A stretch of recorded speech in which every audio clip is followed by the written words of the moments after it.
Hey hey! In today's episode we're going to cover something really cool that I have not seen that many people discuss here on YouTube. It's the topic of the Christian Vikings.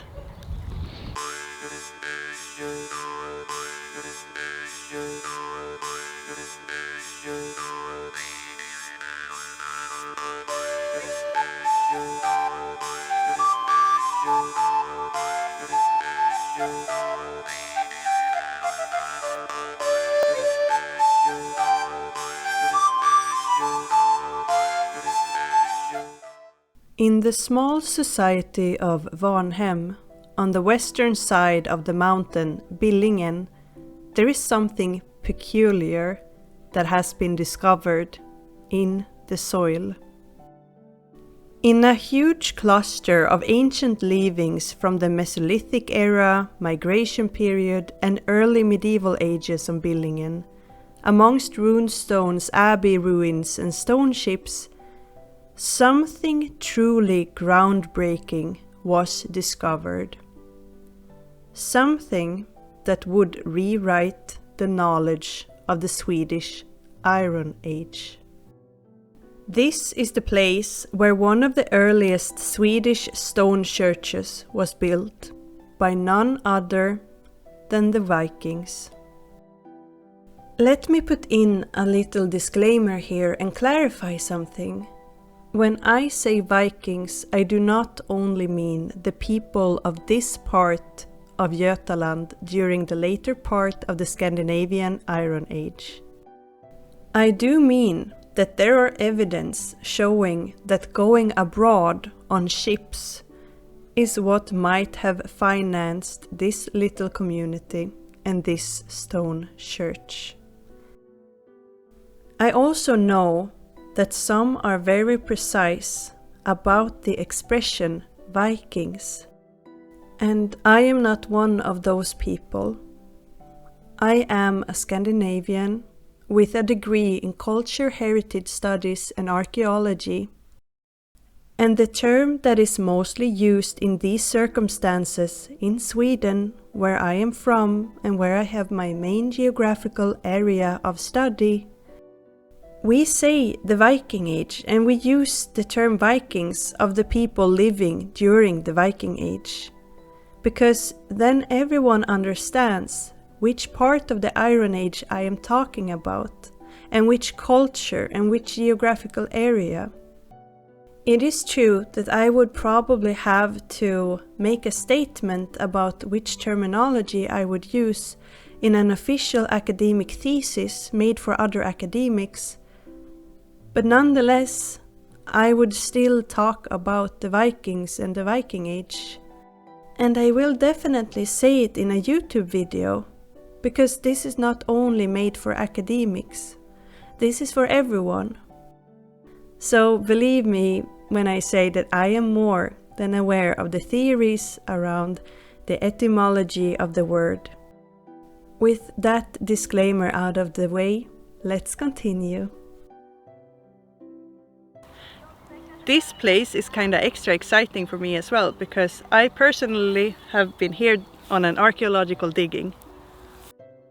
This wonderful place is a location where I have partaken in archaeological digs of the huge abbey ruins dominating this place, where I was one of the few lucky ones finding a coin from the 1300s and countless bones from many different animals.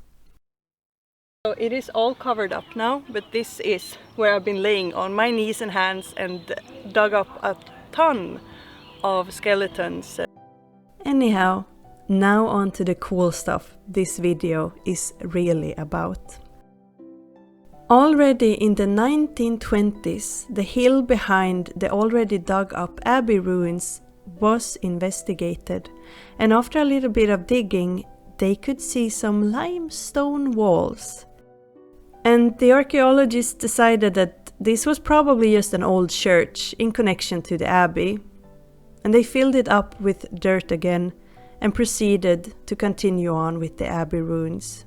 A church in close vicinity to an abbey, I mean, what else is new under the sun, right? this place would not be dug up again until 2005. There was indeed what looked to be a church there, but it is the age of the church and what it contained that is really groundbreaking. Sorry for the pun. During the period around the years 800 to 1050 AD, the unified country Sweden was still not a reality. Instead, it was divided into smaller areas. Svealand, which is in the middle of Sweden and around Birka, and Götaland, which is more south. And this is where you today find Västergötland and Östergötland. And then, of course, there was the north, further up in Sweden, where there were Sami people that every now and again have come south to sell merchandise. And then there was Gotland, the big island just outside of Sweden, where the Gotlänningar lived, and still do. During the Viking Age, the foundation of what would later become the country of Sweden was, however, laid out, and it seems to have started here, in Västergötland, or as it was called in written sources from the 11th century, Västra Gothia. This area was for a long time plagued with a mystery. There was a lack of graves from a certain era in such a distinct pattern. In the beginning of the Viking Age, there have been finds of pre-Christian grave fields with urns holding remains of burnt bones and stones making out different patterns in the landscape. But then something happens during the period around the 900s AD and 1000s AD. There is no more grave fields. And the archaeologists have been scratching their heads at this pattern for a long time. Since these lands obviously have been populated due to other traces in form of like stones, artifacts, settlements. So left was one simple answer. The answer was a change in culture had probably taken place. With a new culture change, cremation also disappeared as the set standard. And here is some facts about bones. And this I will come back to in a video about how the ancient skeleton works. Burnt bones in a vessel are preserved way longer and better than any skeleton that has been put unburnt into the ground. It takes a lot of specific abilities in the soil to keep remains in a good state enough to ever be found thousands of years later. This has made it much harder for archaeologists to actually find these newer types of graves. Sometimes the chemistry in the ground is just not favorable to keep ancient remains in a good enough state for us to ever find them again. With that knowledge in mind, around this church building area, the archaeologists dug up around 300 skeletons. So on top of this hill behind me is where the Viking Age church can be found. And the archaeologists who did the diggings around here, they believe that there are 3,000 skeletons to be found around this hill. I personally asked one of the archaeologists that was taking an active role in this digging. He told me that it was assumed that at least 3,000 skeletons would be found if they had kept going. The state and the placing of the skeletons were very specific. Men were buried in the south of the building and women north of the building.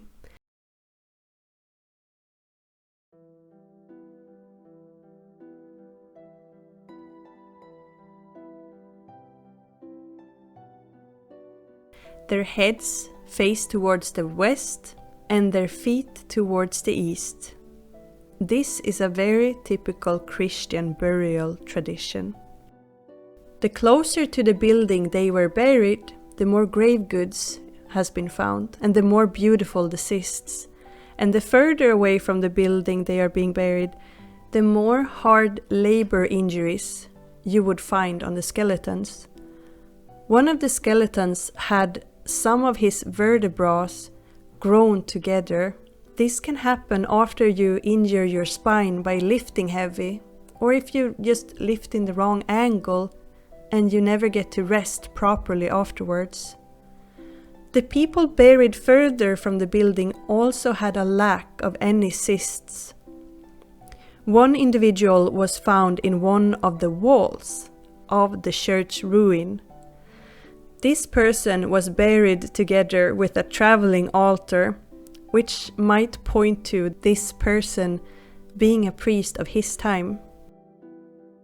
Rune stones found around Västergötland and where this site is located, Skaraborg, contains many rune stones telling stories of Viking travels and young men dying abroad, both in the south and the west. Here we have a very good example of a, so to say, Viking rune stone. This is raised for a son, Gudmar, and Gudmar was killed in England, and what he did there we can only guess, right? How and where the graves around the building was placed shows a pattern and signs of an earlier, probably wooden church that has been kept on the same premises as the stone church. This wooden church would date to the 900s, and the stone walls from the stone church shows that it is from around the 1000s AD. So, what did the actual Vikings have to do with this Viking Age church? I mean, besides existing during the same time period. Now this is where it gets very exciting. Before the dating of the Valhyr church, we have yet another stone church in the south of Sweden. Then the Danish lands, in Dalby, Skåne. This building was usually thought as the oldest stone church of the Nordic countries. It is dated to around the year 1060. During the 900s, big parts of Sweden was still believed to be pagan, and some sources indicates that the complete Christianization of the Svear came around the year 1087 AD, when many kings and chiefs had already converted to Christianity. However, history is not always linear, and there has been finds of earlier Christian graves in, for example, Birka, Västerås and Kumla, to name a couple. In 2006, a limestone cyst was found, where parts of the lid had been removed. This lid matched a runestone that had been found during the 1800s. And I know what you're thinking. What? How? Who? When? The runestone had clearly been removed from this limestone cyst, and the how and the what and the who is still kind of a mystery. The runes, however, tells us very clearly who is laid to rest in her cyst. Her name is Kata. And Kata was not just any woman during this time. She was found in the most lavish of the graves in connection to this church building. Their skeleton, muscle attachments and spine show no signs of hard labor at all. There is also no sign of what Kata might have died of at the age of 30 to 35 years old. An interesting detail is that the lime mortar had not set before her body was lowered down into the cyst. So the archaeologists could actually see imprints of her clothes, and the textile imprint helped the experts figure out what she might have been wearing and how it had been woven together. So thanks to this imprint, a reconstruction of her clothes could be made, even after the clothes were since long gone. The runes on the stone put as a lid on her grave cyst reads, "Kjetil made this stone in memory of Kata, his wife, Torgil's sister." On the stone, pigments were also discovered of black, red and white. Kata was without any doubt the elite of her society. And by her skeleton and grave we can extract a bunch of information. During this time, Kjetil, her husband, was through marriage bound to her brother as well, and this loyalty and kinship can be seen through the runes carved on the stone. And this is a way how marriage would build stronger alliances in the past. There was another grave found not too far away of a man in a similar cyst as Kata's. This is presumed to be her husband, Kjetil. Already in the 1870s, a big treasure was found in Varnhem. These almost 1,000 silver coins originate from England. And they show King Ethelred, who ruled England during the 900s AD and the very early parts of the 1000s AD. From the beginning of the 1000s, it is not too far-fetched to theorize that these coins are from when the Danish King Knut the Great had taken over and got announced as the King of England during the early 1000s AD. So what Knut did was that he collected loyal Viking chiefs from around Denmark and Götaland, and then took England over together with these chiefs and jarls and their men. And this is the most likely explanation to what financed this building and the big farmstead found around this area. It can also further explain the architecture of the stone church, that with its crypt is very similar to older English stone churches. And to add on top of that, these coins have also been found inside of the graves around the church. In one grave, one of these Ethelred coins had been remade into a garment needle. The alignment of the earliest graves, dating back to the earliest part of the 900s, suggests that they have been placed close to an earlier church building that would have been made out of wood. So maybe the earlier church was a stave church. With the evidence of an earlier church, together with the fact that Harald Bluetooth, King of Denmark, prided himself on being the ruler to make Denmark convert into Christianity during his ruling in the middle of the 900s, and the fact that Knut the Great was his successor after Sven Forkbeard and Harald Svensson, it is pretty safe to assume that these men traveling out of Varnhem in order to help Knut gain power in the west by going Viking had already been Christian for more than 100 years by then. The coins of King Ethelred further indicates that it was in fact going Viking in the west that paid for the newer church building and for the big farmstead close by. Chronologically, the artifacts, the buildings, the bones, and the surrounding history make sense. What these well-preserved skeletons can tell us about the society they lived in is amazing. Their life expectancy was around 30 to 45 years of age, and around 5% lived to see their 60th birthday. Women grew to be around 160 centimeters. And don't be scared, I also searched up what that is in feet and inches. So 5 feet 3 inches according to my research. And men grew to be 170 centimeters, which would be 5 feet 6 inches. Their teeth are not in a very good condition either, probably because of how hard the food was to chew back then, and how no one could use flour-based toothpaste as well, probably. The tearing on the teeth has made these people perfect targets for bacterial infections to take a hold and to grow. If these bacteria reach the jawbone or blood flow, it would be a death sentence.